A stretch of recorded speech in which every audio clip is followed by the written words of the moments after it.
Hello दोस्तों, welcome to हमारी academy official and my name is Abhay Raut. तो दोस्तों, इंटेलिजेंस ब्यूरो में ministry of home affairs government of India की तरफ से इंटेलिजेंस ब्यूरो में बहुत बड़ी वैकेंसी आई है और इसमें कई तरह की पोस्ट है। बहुत बम्पर वैकेंसी है 2022 के लिए। तो जितने भी कैंडिडेट जो इच्छुक हैं, जो एसएससी बैंकिंग रेलवे की तैयारियां कर रहे हैं, मात्र उन्हें इंग्लिश एक्स्ट्रा पढ़ना पड़ेगा। एसएससी में तो इंग्लिश पढ़ते ही है, बैंकिंग में भी इंग्लिश, रेलवे वाले कैंडिडेट भी इंग्लिश पढ़कर इस पूरी भर्ती प्रक्रिया में शामिल हो सकते हैं। बहुत ही अच्छी ये पोस्ट है। Ministry of home affair government of India की तरफ से ये जारी की गई है। बहुत चर्मिंग जॉब है, बहुत ही अच्छी जॉब है। तो इसमें ये वैकेंसी आई है। आज इस पूरे वीडियो में हम बात करेंगे कौन सी पोस्ट है, टोटल कुल कितनी पोस्ट के लिए वैकेंसी आई है, ठीक है, और पूरे भारत के किन किन राज्यों में ये वैकेंसी है, कितनी कितनी सीटें हैं सभी राज्यों में। इन सब के साथ साथ इस पोस्ट के लिए एलिजिबिलिटी क्राइटेरिया क्या है, एज का क्या रिक्वायरमेंट है, क्या छूट मिला है कि नहीं मिला है, और इसका एग्जामिनेशन पैटर्न इसका क्या रहने वाला है, कितने सब्जेक्ट के आपके एग्जाम होंगे, कहाँ कहाँ सेंटर बनेंगे, पूरा टोटल समझ लीजिए सिलेक्शन प्रोसेस के बारे में इस पूरे वीडियो में कंप्लीट हम बात करेंगे। तो जितने भी दोस्त इस वीडियो का फॉर्म भरने जा रहे हैं, मतलब इस वैकेंसी का अगर आप फॉर्म भरने जा रहे हैं, तो इस वीडियो को जरूर देख कर जाइएगा कि आपसे कोई भी गलती होने के चांसेस ना रहें, क्योंकि मैं पूरा पीडीएफ आपको पढ़कर बताऊंगा, ठीक है। तो जितने भी दोस्त इस वीडियो को देख रहे हैं, जल्दी से चैनल को लाइक कर दीजिए, सब्सक्राइब कर लीजिए, बेल आइकन पर प्रेस कर दीजिए। तो चलिए स्टार्ट करते हैं। ये मैंने पीडीएफ ओपन कर रखा है intelligence bureau government of India का, ठीक है। यहाँ पे देखिए फर्स्ट लाइन, यहाँ पे क्या कहा जा रहा है। फर्स्ट लाइन में सब वन बाय वन हर एक जितने भी हैं पूरा मैं पूरा बताऊंगा कि क्या क्या कैसे कैसे आपको फॉर्म फिलअप करना है, ठीक है।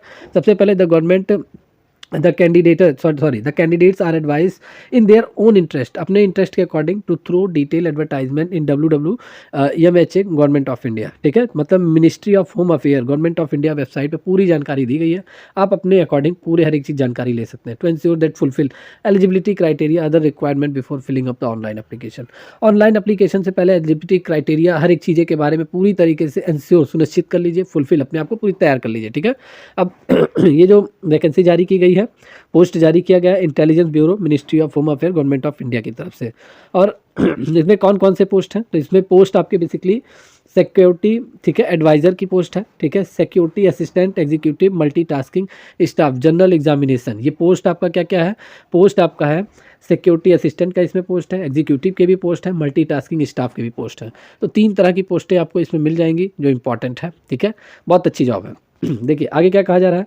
ऑनलाइन एप्लीकेशन आर इनवाइटेड, ठीक है, फ्रॉम इंडियन नेशनल, ठीक है, Indian national direct recruitment of the post security assistant, executive, multitasking in the following subsidiary intelligence bureau में ये आपकी पूरी भर्ती होगी, ठीक है। मतलब जो जो पोस्ट है और ministry of home government of India की तरफ से। तो इसकी तैयारी अभी से चालू कर दीजिए, बहुत इंपॉर्टेंट है। देखिए टेबल फर्स्ट में क्या क्या पूरी तरीके से बताया गया है कि कहाँ कहाँ कितनी सीटें हैं। सबसे पहले हम बात कर लेते हैं सब्सिडरी इंटेलिजेंस ब्यूरो SIB में, ठीक है। टोटल अगरतला की अगर हम बात करें तो अगरतला में आपका त्रिपुरा की राजधानी क्या, अगरतला, ठीक है। तो यहाँ पे SA, ठीक है, SA और EXE मतलब ऐसे मतलब सिक्योरिटी एडवाइजर, ठीक है।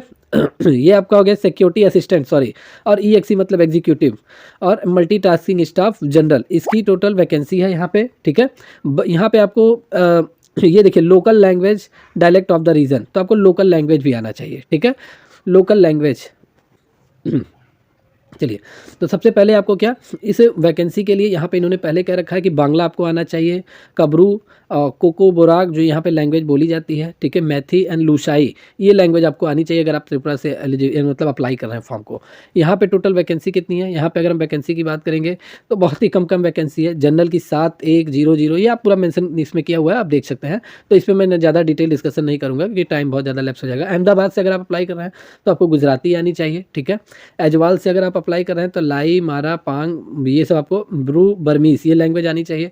अमृतसर से अगर अप्लाई कर रहे हैं तो पंजाबी आना चाहिए। बेंगलुरु से अगर आप कर रहे हैं तो कन्नड़ा लैंग्वेज आपको आनी चाहिए, तुल्लू आनी चाहिए, बेरी आनी चाहिए, कोंकणी, नवायती और गोरोबाली ये लैंग्वेज आपको आनी चाहिए। मतलब लोकल लैंग्वेज आपका आगे चल के एग्जाम होगा और आपको ये लोकल लैंग्वेज नहीं आएगा, आप काम कैसे करोगे, एग्जाम ही नहीं पास कर पाओगे। तो ये आपको आनी चाहिए। जो इसको हिंदी आती है, मतलब हिंदी अगर है तो आप भोपाल से अप्लाई कर सकते हैं। हिंदी तो लोग बेसिकली सबको आती है, तो वो लोग भोपाल से अप्लाई कर सकते हैं, ठीक है। चलिए, उड़ीसा है तो आपको ओडिया लैंग्वेज आनी चाहिए, ठीक है, सॉरी ओडिया लैंग्वेज आनी चाहिए। चंडीगढ़ है तो आपको हिंदी और पंजाबी दोनों आनी चाहिए, एक नहीं दोनों, हिंदी पंजाबी, हिंदी तो आती होगी नॉर्मली सभी को, तो पंजाबी भी आपको आनी चाहिए। चेन्नई से अगर आप हैं तो आपको तमिल लैंग्वेज आनी चाहिए, लोकल लैंग्वेज। देहरादून से है तो आपको हिंदी लैंग्वेज मस्ट है, कंपलसरी है, ये आपको आनी चाहिए। और अगर आपने दिल्ली हेडक्वार्टर मतलब दिल्ली आईबी से अगर आपने फॉर्म भरा है तो आपको हिंदी, पंजाबी, उर्दू तीनों आनी चाहिए। जो लोग अगर दिल्ली से सोच रहे हैं हाँ यार चलो दिल्ली से डाल दिया जाए, दिल्ली में काफ़ी सीट है, बहुत अच्छी सीट है, दिल्ली से हम लोगों का हो जाएगा। तो इतना माइंड में ध्यान रख लीजिए, आपको हिंदी, पंजाबी, उर्दू अब यहाँ तो तीनों लिखा है भाई, तो तीनों लिखा है तो मैं तीनों बता रहा हूँ आपको।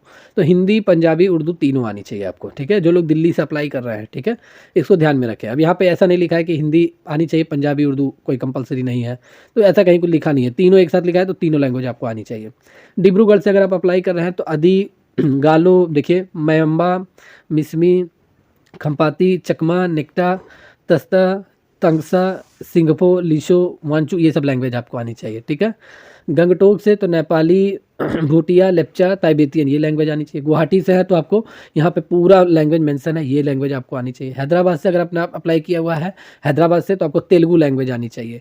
तो ये लैंग्वेज आपको आनी चाहिए। और सबसे ज़्यादा अगर सीटों की बात करें तो सबसे ज़्यादा सीट आपकी दिल्ली में ही है, दिल्ली में सबसे ज़्यादा सीट है। लेकिन दिल्ली में आपको हिंदी बेसिकली सबको आता होगा, पंजाबी नहीं आता है, उर्दू नहीं आता होगा, तो ये सब आनी चाहिए आपको, ठीक है। ये पूरा दिया हुआ है, अब इसके बारे में मैं पूरा नहीं क्लियर करूँगा क्योंकि काफ़ी वीडियो लंबा हो जाएगा। तो ये देखिए, ये जो जो स्टेट है उनके सामने आप अप्लाई कर सकते हैं। हिंदी के लिए आप लखनऊ और मेरठ, ठीक है, मेरठ बेसिकली यूपी में ही पड़ता है, तो यहाँ पे 2 जगह सीटें हैं, तो 2 जगह पे आप हिंदी दिया गया है तो आप यहाँ से अप्लाई कर सकते हैं। मुंबई के लिए मराठी कोंकणी है। पटना से भी अगर आप अप्लाई करते हैं तो आप हिंदी तो लगभग आता है, हिंदी जिसको जिसको आता है तो वो पटना, मेरठ और लखनऊ यहाँ से अप्लाई कर सकते हैं, ठीक है। और सभी के लिए अलग अलग है। शिमला में भी आपका हिंदी एक ही लैंग्वेज मांगा गया है शिमला से, तो आप हिंदी अप्लाई कर सकते हैं, ठीक है। वाराणसी में भी सीट है और यहाँ पे भी हिंदी लैंग्वेज मांगी गई है। सबसे अच्छी सीट त्रिवेंद्रम में है, लेकिन यहाँ पे मलयालम लैंग्वेज मांगी गई है। तो त्रिवेंद्रम वाले जितने भी कैंडिडेट वीडियो को देख रहे हैं, आपके लिए बढ़िया है, आपके यहाँ सीट बहुत ज़्यादा है, ठीक है। और लगभग जितने लोगों को मलयालम आ रहा है वो लोग यहाँ से डाल सकते हैं, सीटें अच्छी खासी है, ठीक है। तो ये टोटल सीटों का ब्यौरा हो गया, ठीक है। टोटल सीटें 1521 सीट और 150 सीट, तो ये पूरा टोटल सीट आपका हो गया। सिक्योरिटी मतलब सिक्योरिटी एडवाइज़र, ठीक है, और एग्जीक्यूटिव और मल्टीटास्किंग जनरल, इसके दोनों सीट यहाँ पे आपके मेंशन है, ठीक है। चलिए आगे चलते हैं, और भी क्या कह रहा है पीडीएफ में देखते हैं। एप्लीकेंट को पूरी तरीके से अगर अप्लाई करना है तो आप www.mha.government.in के वेबसाइट पे जा सकते हैं, या NCS, इनका एक और पोर्टल है www.ncs.government.in, इस पे आप जाके पूरी तरीके से ऑनलाइन फॉर्म को फिलअप कर सकते हैं, अप्लाई कर सकते हैं, ठीक है। अब आगे देखिए क्या कहा गया है। आगे कहा गया है कि vacancy are reserve, PWD and ESM will be allotted central basis without allocating them particular SIB, which would allow PWD, ESM, all SIB compete against vacancy reserved for them। मतलब PWD और ESM कैंडिडेट जो हैं उनके लिए पूरी तरीके से जो सेंट्रलाइज बेस के आधार पे सीटें हैं वो उनकी रिजर्व रहेंगी। ये इंपॉर्टेंट है, कहा रखा है PWD के लिए, मतलब जो दिव्यांग छात्र हैं और ESM कैंडिडेट है उनके लिए पूरी तरीके से सीटें रिजर्व रहेंगी, ठीक है। आगे चलते हैं, आगे देखिए क्या कह रहा है। डिस्क्रिप्शन ऑफ पोस्ट, पोस्ट का डिस्क्रिप्शन दिया गया है। क्लासिफिकेशन क्या है, general, central service, group C, non gadget, non ministerial, ठीक है। ये देखिए, ये पे लेवल 3 की जॉब है, ठीक है। 21,700 से 69,100 रुपये, मतलब बहुत अच्छी जॉब है, इतनी अच्छी सैलरी वाली जॉब है, तो इसके लिए आप तैयारी मस्ट चालू कर दीजिए। 18,000 से 56,900 के बीच में पूरी सैलरी है, लेवल 1 की जॉब है। किसकी, देखिए यहाँ पे मेंशन है पूरा। अगर आप मल्टीटास्किंग स्टाफ जनरल का अप्लाई करते हैं तो आपकी सैलरी बहुत अच्छी है, 1800 से 56,900 के बीच में। सिक्योरिटी असिस्टेंट एग्जीक्यूटिव का तो 21,700 से 69,100 के बीच में आपकी सैलरी रहने वाली है, ठीक है। पे स्केल आपका क्या क्या और भी भत्ते क्या मिलेंगे, तो स्पेशल सिक्योरिटी अलाउंस 20% आपको मिलेगा गवर्नमेंट की तरफ से।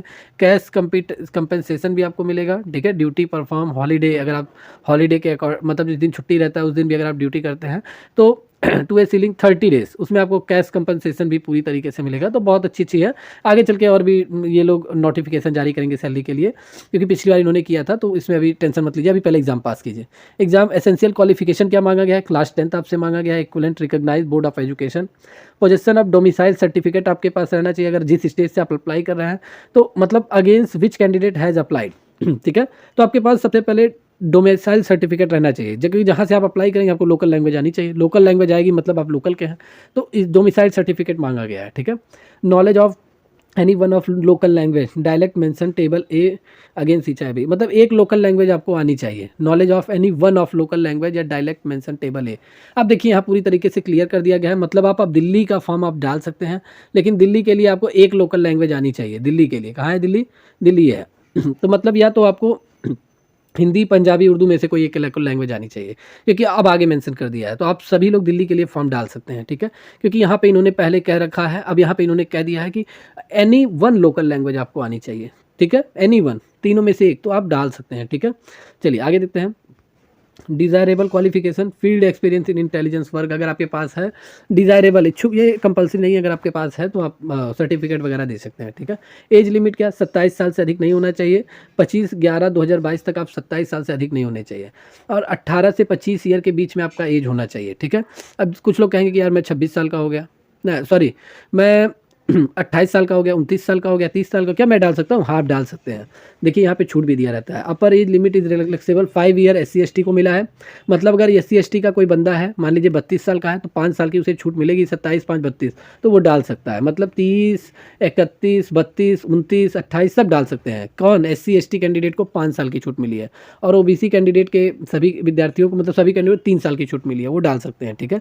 तो बस ये डाल सकते हैं आप फॉर्म, आगे चल के सर्टिफिकेट मांगेगा, आप सर्टिफिकेट लगा दीजिएगा, ठीक है? तो ये इतना है। और अब यहाँ पे हम बात करते हैं सर्विस लायबिलिटी क्या होनी चाहिए, ठीक है? सर्विस लायबिलिटी आपकी क्या होनी चाहिए? तो यहाँ पे सर्विस लायबिलिटी है कि the post involve all India service liability, therefore candidate willing serve anywhere in India only need to apply. मतलब जहाँ पे ज़रूरत होगी वहाँ उन्हें भेजा जाएगा, वो वहाँ पे ड्यूटी करेंगे, ठीक है? देखिए यहाँ पे क्या रखा है, देयरफॉर कैंडिडेट विलिंग, अगर किसी भी कैंडिडेट की इच्छा है, इच्छा है, तो वो इंडिया के किसी भी जगह पे वो जो सर्व मतलब सेवा कर सकता है, ओनली नीड टू अप्लाई, बस उसे अप्लाई करने की ज़रूरत है। इसमें इन्होंने क्या रखा है। अब मेन आता है एग्जामिनेशन शेड्यूल आपका क्या रहना चाहिए, क्या है एग्जाम पैटर्न। तो देखिए सबसे पहले टायर फर्स्ट आपका एग्जाम होगा सभी के लिए। इसमें online exam, objective multiple choice question आपसे पूछा जाएगा, और divided into 5 part containing 20 question, 5 part में डिवाइड रहेंगे, और सभी पार्ट में आपको 20 क्वेश्चन मिलेंगे। एक क्वेश्चन का 1 मार्क्स आपका रहेगा, ठीक है? तो यहाँ पे देखिए 5 सब्जेक्ट अगर आपके हो रहे हैं, ठीक है, टोटल 5 सब्जेक्ट यहाँ आपका रहे, तो 5 सब्जेक्ट मतलब 100 क्वेश्चन आपके रहेंगे। एक में आपका कितना है, एक में आपका 20 क्वेश्चन है, तो 5 में कितने रहेंगे, 100 हो गया आपका, यहाँ पे मेंशन है, ठीक है? टोटल 1 घंटे का आपका पेपर रहेगा, 1 घंटे का 100 क्वेश्चन आपके प्रश्न रहेंगे, और 100 मार्क्स के होंगे, ठीक है? जनरल अवेयरनेस, करंट अफेयर के क्वेश्चन रहेंगे, मैथ के क्वेश्चन रहेंगे, रीजनिंग के क्वेश्चन रहेंगे अच्छे खासे, इंग्लिश के क्वेश्चन तगड़े तगड़े आते हैं, इसको तैयार कर लीजिए। जनरल स्टडीज़ के भी क्वेश्चन बहुत माशाल्लाह बहुत अच्छे अच्छे क्वेश्चन आते हैं, इसको तैयार कर लीजिए, ठीक है? और नेगेटिव मार्किंग 1/4 आपके रहेंगे, मतलब अगर आपने एक गलत आंसर दिया 1/4 आपका डिडक्ट कट जाएगा, ठीक है? फिर टायर सेकंड आपका आता है। टायर सेकंड इसमें क्या रहता है, देखिए इसमें ऑफलाइन एग्जाम ये पेपर होता है, डिस्क्रिप्टिव पेपर होता है।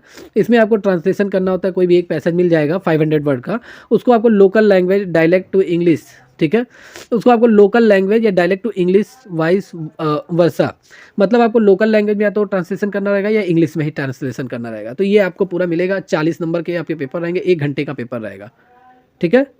चलिए आगे बात कर लेते हैं। टायर थर्ड क्या है? टायर थर्ड है कि स्पोकन एबिलिटी आपकी चेक की जाएगी। To be assessed the time of tier third के एग्जाम के समय आपकी स्पोकन एबिलिटी चेक की जाएगी। आपका इंटरव्यू होगा, पर्सनालिटी टेस्ट भी आपका होगा, ठीक है?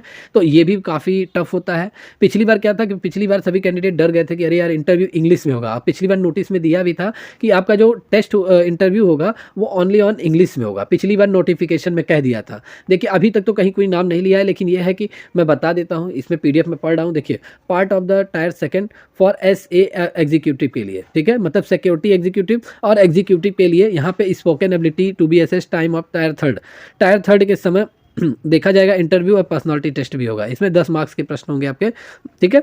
टायर थर्ड मतलब यहाँ पे आप देखिए टायर सेकंड के बाद अब आपका टायर थर्ड आया। इसमें आपका सभी का इंटरव्यू होगा, सभी का पर्सनालिटी टेस्ट होगा, ठीक है? 50 मार्क्स के आपके पेपर होंगे, ठीक है? अब ये इसी में ही सब डिवाइड है। मतलब आपका टायर सेकंड के लिए यहाँ पे टाइम दे दिया गया 1 घंटा, पर्सनालिटी टेस्ट के लिए कोई भी टाइम मेंशन नहीं किया गया है। तो अभी आप निश्चिंत रहें, अभी आप पहले टायर फर्स्ट पास करें, टायर सेकंड पास करें, जब टायर थर्ड आएगा तो जो नोटिस आएगी उसमें बता दिया जाएगा। तो इसमें कोई चिंता की जरूरत नहीं है, ठीक है? तो ये आपके पूरे हैं 3 एग्जाम आपके होंगे टायर थर्ड तक, tyre first, tyre second, tyre third. देखिए टायर सेकंड एग्जाम आपका क्वालिफाइंग नेचर का होगा। The qualifying marks tyre second 20 बस आपको लाना रहेगा 50 में से फॉर सिक्योरिटी एग्जीक्यूटिव और एग्जीक्यूटिव के लिए, और 16 में से 40 में 16 आपको लाना रहेगा MT IES और जनरल के लिए, ठीक है। तो ये आपका पूरी तरीके से क्लियर हो गया होगा कि एग्ज़ाम शेड्यूल वड्यूल क्या है, और बाकी हाउ टू अप्लाई ये तो आप अप्लाई कर सकते हैं, जाइए अप्लाई कीजिए। और ये कब से अप्लाई चालू हो रहा है? 5 नवंबर 2022 से ये आपका चालू होगा, ठीक है। 25 नवंबर 2022 तक अंतिम तिथि है इसकी, जल्दी से अप्लाई कर दीजिए। जितनी जल्दी अप्लाई करेंगे अगल-बगल का सेंटर मिलेगा, वरना दूर का भेज देगा। इसका ये पुराना भी रूटीन रहा है, ठीक है। अब फीस उसके बारे में नहीं बताऊँगा, इतना तो आप वेबसाइट पे जाके आप पूरी तरीके से देख सकते हो, ठीक है। जो इम्पोर्टेंट था वो मैंने आपको बता दिया। क्लोजिंग डेट 25 नवंबर है, तो जल्दी से जाइए इसको जैसे ही चालू होता है। अभी तो आज टोटल ये वीडियो जो मैं शूट कर रहा हूँ, ये आपका 28 अक्टूबर आज है, ठीक है। और ये चालू होगा 5 नवंबर, तो कुछ दिन बाद चालू हो जाएगा। अपने आप को प्रिपेयर रखिए और इसका तैयारी फॉर्म के साथ-साथ इसकी तैयारी अच्छे से चालू कीजिए, क्योंकि बहुत ही अच्छा एग्ज़ाम है, बहुत अच्छी सैलरी वाली एग्ज़ाम है, ठीक है। वैकेंसी है, तो लग जाइए अच्छे से, ठीक है। और बाकी मैं इस चैनल पे इंटेलिजेंस से रिलेटेड, मतलब IB से रिलेटेड जो भी इंग्लिश का जितना भी शेड्यूल है, जितना भी सिलेबस है, वो मैं आपको पूरा पढ़ाता रहूँगा, ठीक है। इसमें मैं वीडियो अपलोड करता रहूँगा, वोकैब्युलरी हुआ, ग्रामर हुआ, जितने भी आएँगे वो मैं पूरा अपलोड करूँगा। तो जल्दी से दोस्तों इस चैनल पे बन जाइए, जल्दी से इस चैनल को लाइक कर दीजिए, सब्सक्राइब कर लीजिए। वीडियो अच्छा लगा हो तो दोस्तों तो ज़्यादा से ज़्यादा लोगों को शेयर कीजिए, और अगर आपके माइंड में अगर कोई क्वेश्चन है तो आप कमेंट करके पूछ सकते हैं, ठीक है। तो मिलते हैं नेक्स्ट वीडियो में दोस्तों, तब तक के लिए take care and good bye.